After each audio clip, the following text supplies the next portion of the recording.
வணக்கம் மக்களே. இன்னைக்கு நம்ம என்ன பார்க்க போறோம்னா, எந்த தமிழக வீரராலும் செய்ய முடியாத சாதனை, தமிழன் நடராஜன் சரித்திர சாதனை. அதாவது ராஜஸ்தான் அணிக்கு எதிரான போட்டியில் 2 விக்கெட்டுகளை வீழ்த்தியதன் மூலமாக அதிக விக்கெட்டுகளை வீழ்த்திய வீரர்களுக்கான பட்டியலில் தமிழக வீரர் நடராஜன் முதலிடத்திற்கு முன்னேறி இருக்காரு. ராஜஸ்தான் அணிக்கு எதிரான போட்டியில் ஹைதராபாத் அணி கடைசி பந்தில் த்ரில் வெற்றியை பெற்றது. இந்த போட்டியில் முதலில் பேட்டிங் ஆடிய ஹைதராபாத் அணி 20 ஓவர்களில் 3 விக்கெட்டுகள் இழப்பிற்கு 201 ரன்களையும் சேர்த்தது.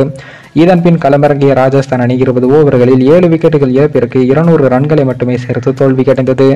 ராஜஸ்தான் அணியின் இந்த வெற்றிக்கு 25 பந்தில் 41 ரன்கள் எடுத்தால் போதும் என்ற நிலையில் ஹைதராபாத் அணி பவுலர்கள் கட்டுக்கோப்புடன் பவுலிங் செய்தார்கள். குறிப்பாக புவனேஷ்குமார், பேட் கமின்ஸ் மற்றும் நடராஜன் மூவரும் அசத்தி விட்டார்கள். இந்த போட்டியில் புவனேஷ்குமார் 3 விக்கெட்டுகளையும் நடராஜன் 2 விக்கெட்டுகளையும் வீழ்த்தியிருந்தாங்க. இதன் மூலம் நடராஜன் இந்த IPL தொடரில் அதிக விக்கெட்டுகளை வீழ்த்திய வீரர்களுக்கான பட்டியலில் முதலிடத்திலும் முன்னேறி இருக்காரு.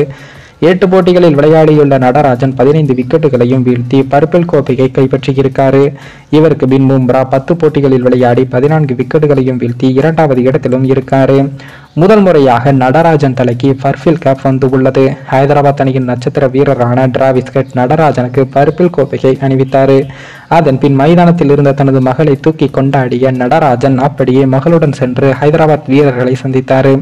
அப்போது புவனேஷ்குமார் நடராஜன் மகளுடன் ஜாலியாக விளையாடியது ரசிகர்களிடையே வரவேற்பையும் பெற்று உள்ளது.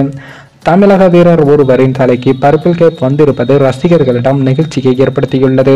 இதனால் பலரும் நடராஜனுக்கு வாழ்த்துக்களையும் கூறி வராங்க. இதன் மூலம் T20 உலகக்கோப்பை தொடரில் தேர்வு செய்யாத BCCI நிர்வாகிகளுக்கு நடராஜன் தரமான பதிலடியை கொடுத்து இருக்காரு. மேலும் இந்த வீடியோ ஏதோ ஒரு விதத்தில் உங்களுக்கு பிடித்திருக்கும் என்று நினைக்கிறேன். நம்ம சேனலுக்கு புதிதாக வீடியோ பார்க்கிறீர்கள் என்றால் மறக்காமல் சப்ஸ்கிரைபர் செய்துவிட்டு பாருங்கள். இன்னொரு வீடியோவில் சந்திக்கும் வரை நான் உங்கள் தமிழ்.